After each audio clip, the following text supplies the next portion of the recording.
प्रिय बच्चों, आज फिर से इस कक्षा में आपका स्वागत है। आज हम समास के द्वितीय भाग का अध्ययन करेंगे, क्योंकि इसका प्रथम भाग हमने कल के वीडियो में पढ़ लिया था।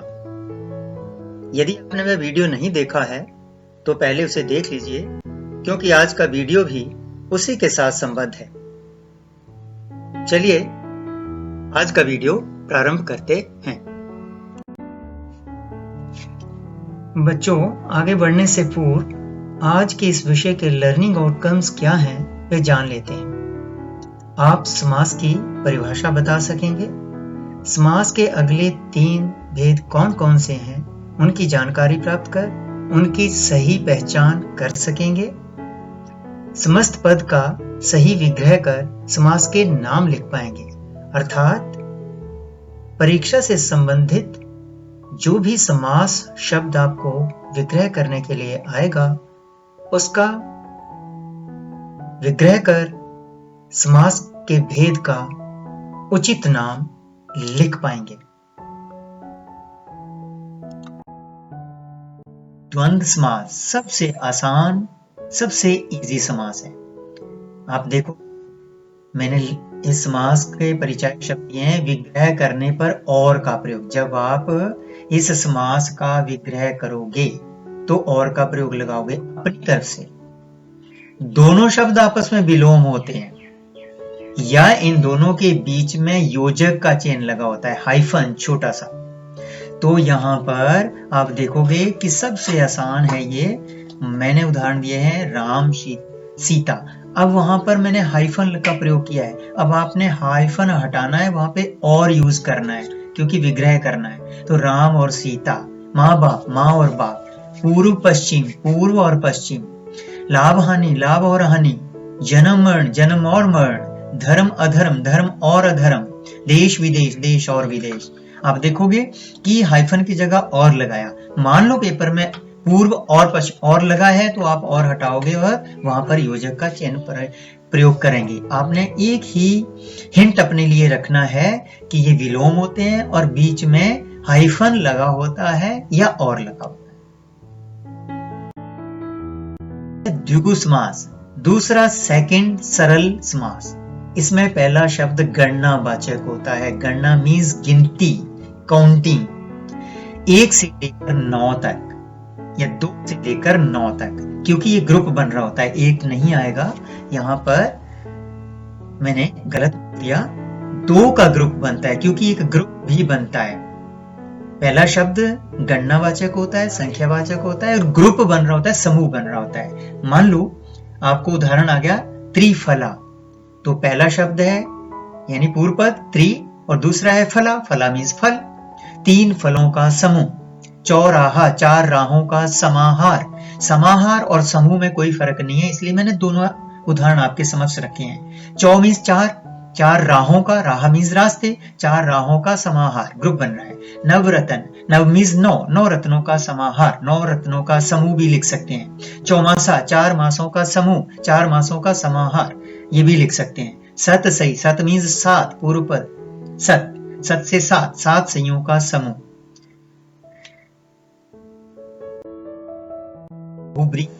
लास्ट 6 नंबर, ये भी आसान है, लेकिन आपको ध्यान रखना है इस समास की आपको स्पेलिंग आनी चाहिए।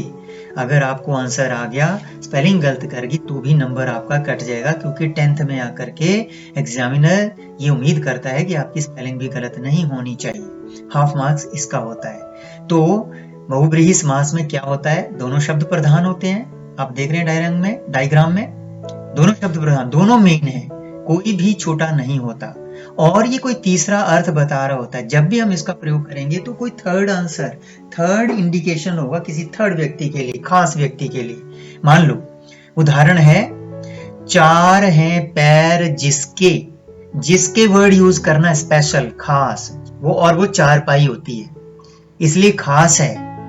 किसी व्यक्ति के 4 पैर नहीं होते, अगर होंगे तो वो कोई एबनॉर्मल है, आम इंसान नहीं है, इसलिए खास है। 4 पैर हैं जिसके, जिसके वर्ड, जिसका, जिसके और जिसकी वर्ड यूज करना है समास विग्रह करते टाइम। पीतांबर, पीले हैं अंबर जिसके, अंबर मीन्स कपड़े, वस्त्र। तो जिसके शब्द यूज किया और वो केवल श्री कृष्ण के लिए यूज हो रहा है और किसी के लिए नहीं। दशानन, 10 है आनन जिसके, जिसके 10 सिर हैं, वो केवल रावण ही था, इसलिए रावण के लिए प्रयोग हुआ है ये वर्ड, ये शब्द दशानन। नीलकंठ, नीला है कंठ जिसका, शिव जी। अंशुमाली, अंशु है मालाएं जिसकी, अंशु मीन्स किरणें, तो सूरज की मालाएं हैं, इसलिए वो स्पेशली यूज हो रहा है सूरज के लिए। मुझे उम्मीद है कि आपको ये इजी सी समझ आ गया होगा। छोटा सा कंफ्यूजन है क्योंकि कई बार कुछ शब्द ऐसे हैं जिनमें दोनों होते हैं, यानी कर्मधारय और बहुव्रीहि। लेकिन आपने इतना ध्यान रखना है कि कर्मधारय में पहला शब्द विशेषण है और जो लगाना है। बहुव्रीहि में विशेषण नहीं होता, पहला शब्द जिसके शब्द यूज होता है और कोई तीसरा अर्थ बता रहा होता है। मान लो नीचे जो उदाहरण दिए मैं, इनमें से कोई हो शब्द आ जाए आपको एग्जाम में, तो it is up to you, आपके ऊपर डिपेंड करेगा आपने कर्मधारय बनाना है या बहुव्रीहि बनाना है। पीतांबर, पीले हैं जो अंबर। आपको पीतांबर शब्द आया है एग्जाम में कि इसका विग्रह करो और इसका समास का नाम बताइए, तो आपके ऊपर है, आप बताएंगे पीले हैं जो अंबर। अंबर मीन्स कपड़े। अब हम यहाँ पर कर्मधारय समास लिखेंगे क्योंकि आपने जो यूज किया है। अगर आप बनाते हैं पीले हैं अंबर जिसके, तो वहां पर श्री कृष्ण के लिए यूज होगा और श्री कृष्ण खास व्यक्ति के लिए, वो हमेशा पीले वस्त्र पहनते थे, इसलिए पीतांबर शब्द यूज हुआ है उनके लिए। मृग नयन, मृग के समान नयन।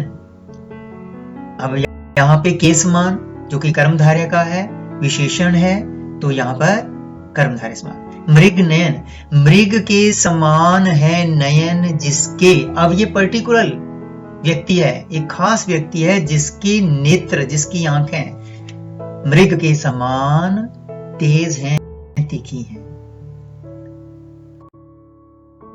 समास द्विगु और बहुव्रीहि, इनमें भी कुछ ही वर्ड्स हैं, बहुत सारे नहीं है, जो कि मैंने आपके समक्ष रखे हैं, वही आपने रखना है। अष्टाध्यायी, 8 अध्यायों का समूह। पहला शब्द गिनती, तो गिनती आ गया, ये द्विगु समास है। अष्टाध्यायी, 8 है अध्याय जिसके। अब ये पर्टिकुलर एक ही बुक है जो पाणिनि का व्याकरण है। अब यहाँ बहुव्रीहि समास का प्रयोग है। तिरंगा, 3 रंगों का समूह। अब यहाँ पर गिनती आया है, गणनावाचक है और समूह बन रहा है, तो द्विगु समास। तिरंगा, 3 रंग हैं जिसके। अब स्पेशली केवल झंडे के लिए प्रयोग हो रहा है, तो बहुव्रीहि है क्योंकि झंडा भारत का एक ही है पूरे वर्ल्ड में और किसी का नहीं है जिसमें 3 रंग हमारी तरह हो। चारपाई, 4 पैरों का समूह। अब यहाँ ग्रुप बना है, द्विगु समास है। चारपाई, 4 हैं पैर जिसके। अब यहाँ पर खास चारपाई के लिए यूज किया है, तो द्विगु बहुव्रीहि समास का प्रयोग हुआ है। बच्चों याद करिए, इस संपूर्ण विषय का अध्ययन करने से पहले प्रारंभ में मैंने इसके लर्निंग आउटकम्स आपको बताए थे।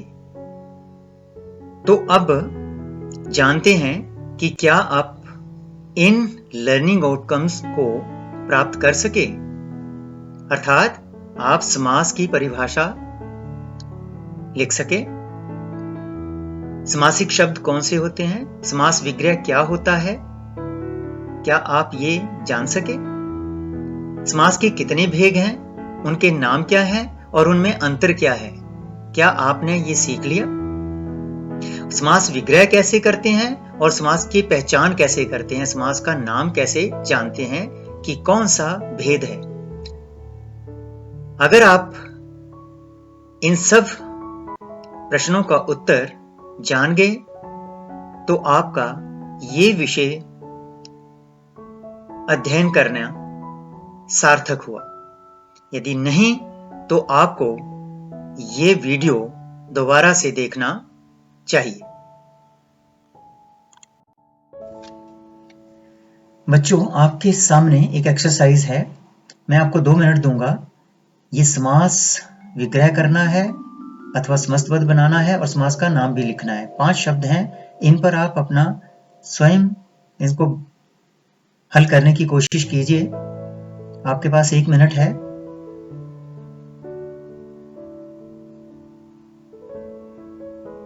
चलिए मैं बताता हूं कि पहला शब्द है बीचों बीच। मैंने समास के पहले प्रकार में ही आपको बताया था कि जहां पर एक शब्द पुनः रिपीट होता है, पुनरुक्ति शब्द जिसको, या शब्द युग्म, वह समास अव्ययी भाव होता है। तो इसका विग्रह बनेगा बीच ही बीच में, जैसे कि वहां बनाया था दिन ही दिन में या हाथ ही हाथ में, और समास का नाम होगा अव्ययी भाव समास। दूसरा है समास विग्रह है, इसका समस्त पद बना, समास बनाना है। तो 5 आबों का समूह, जहां पे समूह या गिनती आई थी आपको याद होगा, वहां पर द्विगु समास था, तो इसका समास बनेगा पंजाब और समास का नाम द्विगु। थर्ड है जल थल, यहाँ पे देख रहे हैं हाइफन लगा है, योजक लगा है, और जो योजक होता है वहां पे द्वंद्व समास होता है, जिसमें आप देखोगे इसका विग्रह करोगे जल और थल, और आप ऐड करोगे और समास का नाम लिखोगे द्वंद्व।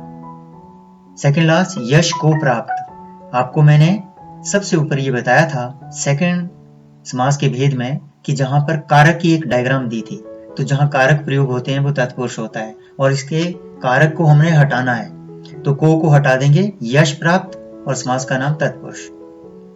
लास्ट महाराजा, मैंने ऊपर बताया था कि जहां पहला शब्द विशेषण होता है, महान है जो राजा, पहला शब्द विशेषण होता है, कर्मधारय समास होता है, तो इसका विग्रह होगा महान है जो राजा, और समास का नाम होगा कर्मधारय समास। इस प्रकार आप इनको हल कर सकेंगे।